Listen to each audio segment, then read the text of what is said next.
있습니다. 안녕하세요. 오늘은 마음을 움직이는 설교에 대한 챕터입니다. 화면 공유를 해볼게요.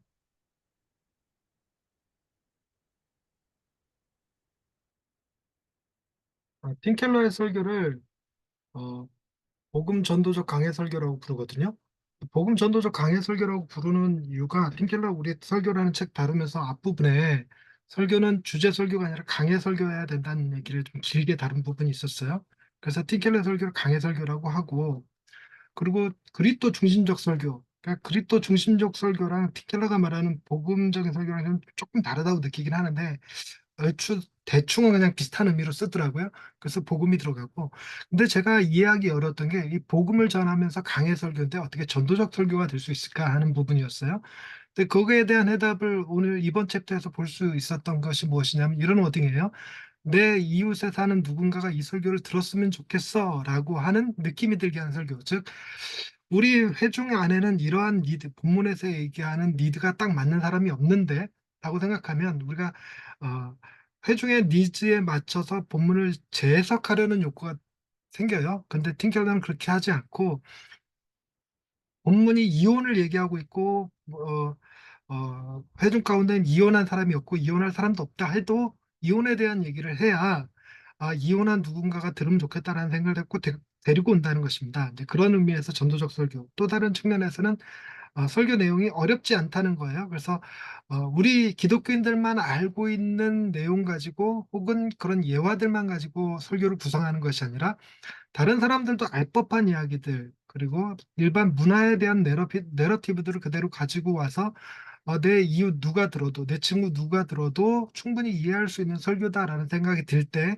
전도가 이루어진다는 겁니다. 그래서 틴켈러의 설교를 이렇게 특징적으로 설명한 말이 복음 전도적 강해 설교라고 부르는데, 특별히 오늘 읽은 책은 두 개로 딱 나뉘어지죠. 그 에드워즈의 신앙 감정론을 다룬 부분과 그 다음에 이 마음에 닿기 설교하는 훈련에 대한 이야기, 이렇게 두 부분으로 딱 나눠지는데, 그에 앞서서 우리의 이제 머릿속에 몇 가지 개념을 좀 정리하고 가자면, 우리가 마음과 이 감정이라고 하는 거, 정감이랑 감정이라는 얘기를 이제 에드워즈 신앙 감정론에서 얘기해야 될 텐데, 이게 우리가 딱 와닿기가 쉽지 않아요. 이모션과 어펙션, 이게 저는 처음에 읽을 때 이게 딱 와닿지가 않더라고요. 그런데 이제 마음과 욕심, 이름도 이제 느낌이 다르지 않겠습니까? 그러니까 마음은 우리의 지정의가 다 들어있는 곳이에요. 그래서 우리가 생각하고 느끼고 결단하는 모든 것이 마음 안에 들어있습니다. 그래서 우리가 마음을 어떻게 먹느냐 하는 것은 우리의 삶의 변화를 일으키는 멘트가 되죠. 그래서 그 마음과, 근데 그 마음 안에 욕심이 담겨져 있는 건 또 달라요. 그래서 난 이런 사람이 될 거야, 이걸 갖고 싶어, 저기 있으면 좋겠어 라고 생각하는 그 욕심. 그래서 우리가 마음에 대고 설교할 거냐, 그 사람의 욕심에 대고 설교할 거냐 하는 것은 좀 다른 문제입니다.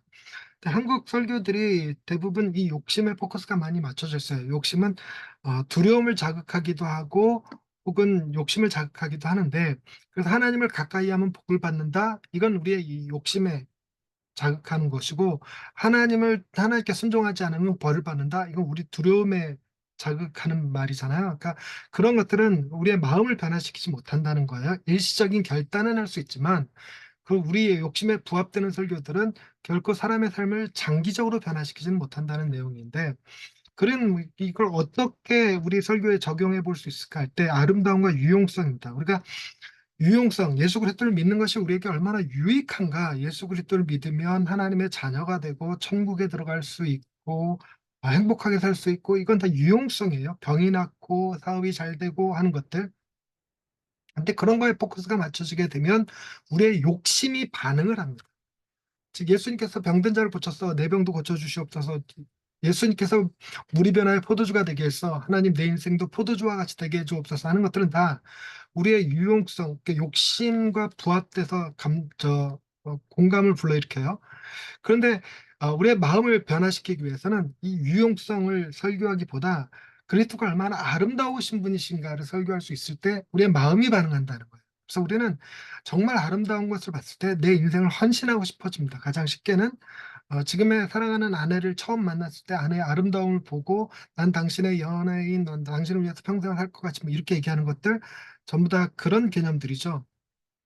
그래서 아름다움, 예수 그리스도의 아름다움을 전할 때 우리의 마음이 반응하고 우리의 마음이 변한다라는 것입니다.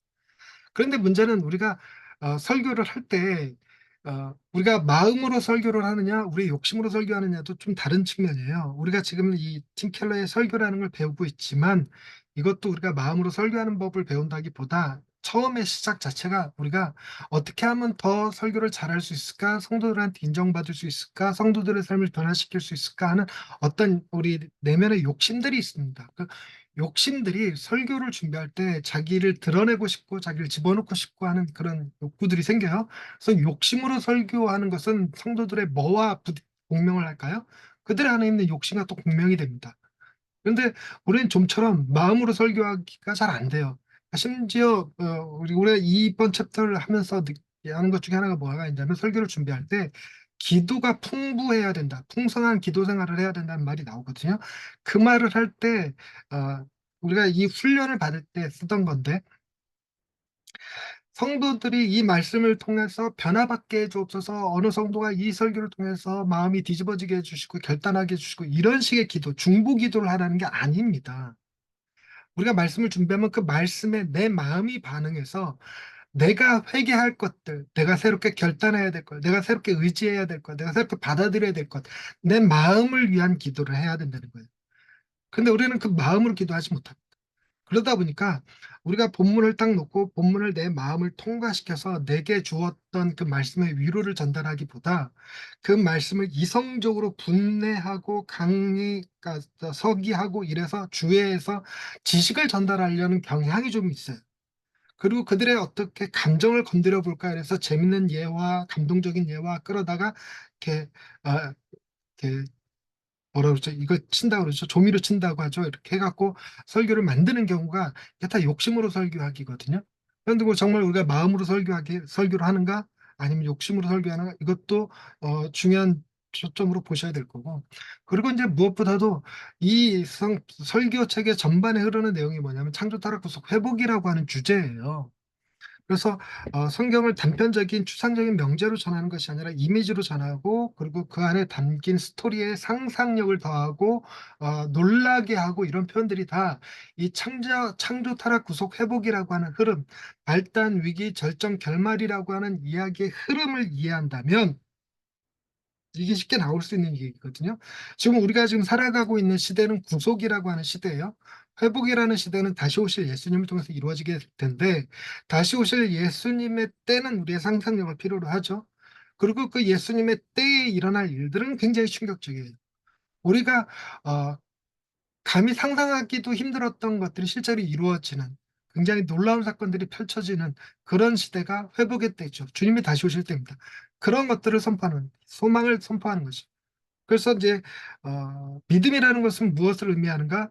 앞으로 내게 주어질 어떤 하나님의 나라에 대한 소망을 품게 하는 것, 이걸 믿음이라고 표현하기도 하거든요. 그래서 설교가 그런 소망을 갖게 하는 거죠.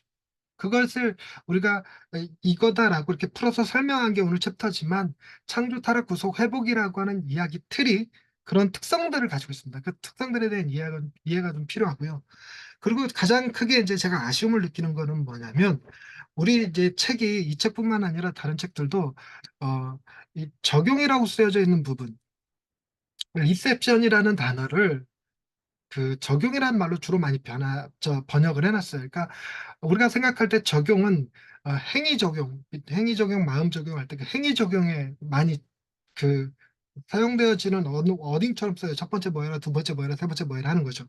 그래서 기도해야 된다, 성경 읽어야 된다, 전도해야 된다 하는 형태죠. 그런 형태의 적용이라고 생각하는 경향이 조금 있습니다. 근데 그런 거 아니에요. 이제 팀켈러가 얘기하는 적용은 마음 적용을 얘기합니다. 내 마음에 그리스도께서 충분히 의가 되어 주시기 때문에 내가 내 의를 위해 살 필요 없다라는 거, 그리고 뭐 거짓말할 필요가 없다, 두려워할 필요가 없다 하는 것들이 다 마음 적용입니다. 그러니까 마음 적용이래요. 그래서 팀켈러가 마음에 닿게 설교하기 위해서 중요하게 얘기하는 키워드 중에 하나가 뭐냐면 적용은 그 자리에서 바로 일어나는 행위예요. 그 자리에서 설교를 듣는 그 자리에서 바로 일어나는 행위. 근데 우리가 말하는 적용은 되게 그 자리에서 바로 일어나는 행위이기보다 일주일 동안 살면서 내가 지켜야 될 어떤 행위 규범 같이 얘기하는 경우가 있어요. 그렇지가 않습니다. 그런데 틴켈러의 설교 이것뿐만 아니라 다른 책들도 읽다 보면 틴켈러가 일주일 동안 살면서 우리가 해야 될 적용 같은 워딩을 쓰는 경우들이 있어요. 그래서 오늘 우리가 읽었던 데도 이렇게 하면 안 됩니다. 뭐 영화 쿠폰을 뭐 사적인 용도로 쓰시면 안 됩니다. 저 고객들을 위한 겁니다. 뭐 이런 것들을 쓸 때 구체적이잖아요. 근데 그것을 우리가 행위 적용, 구체적으로 우리가 말하는 그 적용이라고 이해하기 쉬운데 그런 게 아니라 틴켈러가 그런 워딩을 쓸 때는 대체로 죄 직면, 우리가 어떤 죄를 짓고 사는지를 직면시키기 위해서 써요. 근데 이 죄 직면을 뜻하는 말조차도 한국 번역은 대부분 적용이라는 단어를 써놨어요. 그래서 이 적용을 잘 구분을 못하는데 적용과 죄 직면이 달라요. 그래서 틴켈러가 아예 그냥 문구적으로 딱 표현한 게 있죠. 우리는 못하지만 그리스도께서 행하셨습니다. 그리스도를 통해 그리스도께서 하셨기 때문에 우리도 그와 함께 행할 수 있습니다. 해야 된다라고 말하는 것이 아니라 주와 함께 할 수 있습니다. 해야 된다가 아니라 할 수 있습니다라는 말로 바뀐 걸 이해하셔야 됩니다. 그래서 그런 것들을 이해하시고 오늘 내용들을 보시면 먼저 이제 조나단 에드워즈의 신앙 감정론, 지성이 있고 성향이 있고 의지가 있어요. 근데 이런 것들은 마음에서 나오는데 마음이 단순히 감정을 느끼는 그런 곳이 아니라 마음이 지정의가 다 발현되어지는 장소로서 마음을 얘기해요. 그래서 마음의 변화를 일으킨다는 건 내가 기쁨, 슬픔, 눈물 이런 걸 경험한다는 게 아니라 어떤 내가 살아가고자 하는 삶의 기본적인 세계관의 변화 같은 것을 일으키는 것이 마음입니다. 근데 그 마음은 뭐에 공감하고 공명하냐면 아름다움을 느낄 때 공명해요. 아름다움. 그리고 이 지적인 안과 실제로 안다는 것 사이의 변화를 얘기하기도 합니다. 그러니까 지적인 안과 이게 실제적인 암, 그 뭐 먹는 걸로 예화를 들기는 했는데 저는 지금 이런 예화를 좋아해요. 그 어, 어, 뭐라 그러지? 이렇게 스키 타러 갈 때 하는 그거 있죠? 왜 그 말이 생각이 안 나지? 우리가 놀이공원에 가면 어, 그 위에 타고 가는 거 있잖아요. 케이블카? 케이블카처럼 케이블카가 아니고 앉아서 가고 리프트. 리프트, 리프트. 리프트. 리프트 어, 타고 가잖아요. 그 리프트 타고 가면 밑에 이제 그물이 바로 깔려져 있어서 떨어져도 안 다쳐요. 그런데 한 번 떨어져 보지 않은 사람은 여전히 두려움을 느낍니다. 머리로는 알아요. 떨어져도 다치지 않는다. 떨어져도 안전하다라는 걸 알지만 그래도 두려움을 느낍니다. 근데 한 번 떨어져 본 사람은 안전하다고 느끼면 다시 저 타면서 단순히 머리로 안전해라는 게 아니라 두려움 자체를 안 느끼죠.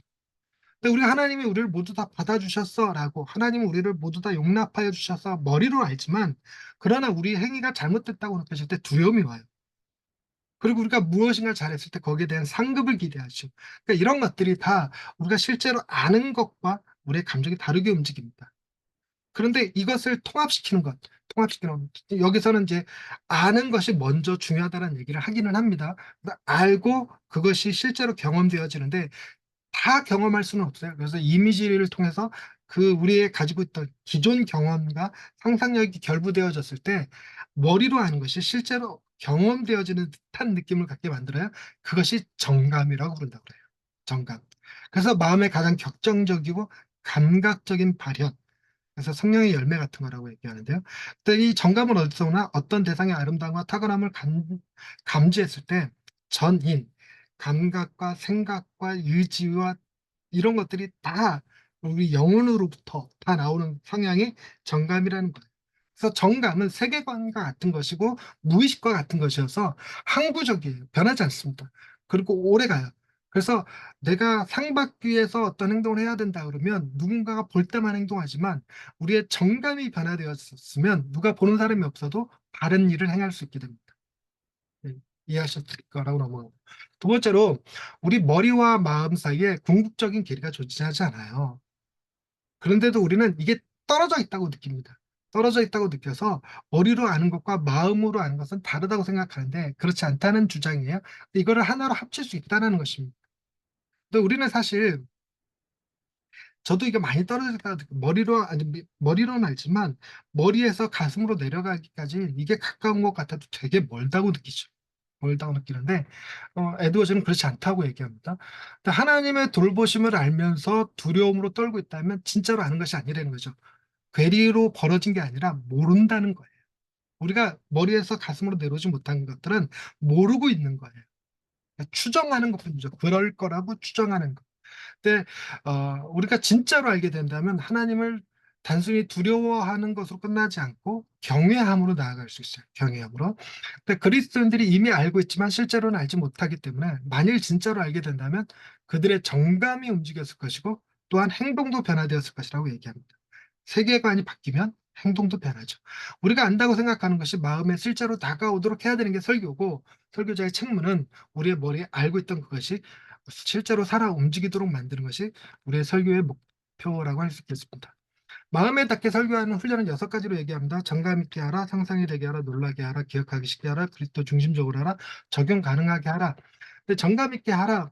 이게 이제 우리가 욕심으로 설교하는 것이 아니라 마음으로부터 설교하면 정감 있게 할 수 있다는 거예요. 그러니까 우리가 진정성이 있다라고 말할 때 그 진정성은 책에서 읽은 거 갖고 얘기하는 게 아니라 자기가 실제로 경험한 거 가지고 얘기할 때 진정성이 있다라고 얘기하거든요.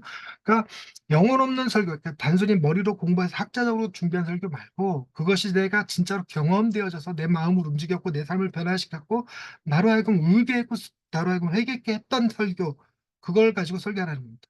단순 흥분성 설교하지 말고 잘하고자 하는 욕망을 피하라고 얘기하죠. 또 오늘도 제가 이 책을 읽을 때마다 느끼는 거지만 저는 이 단순 흥분성 설교를 너무 잘하는 거예요. 그럴 때 잘하고자 하는 욕심이 있어요. 그러니까 그것을 내려놓는데 시간이 좀 걸렸고 지금도 온전히 내려놓지 못했죠. 잘하고 싶어요. 근데 잘하고 싶은 이 욕심이 마음으로부터 설교하지 못하게 방해합니다. 정감 있게 설교하는데 방해하지 못하죠. 그리고 설교 내용을 잘 숙지하고 깊고 풍성한 기도 생활을 아까 기도 생활은 아까 말씀드렸지만 중보하라는 얘기가 아니에요. 자기의 영혼을 하나님 앞에서 1대1로 만나는 경험을 얘기합니다.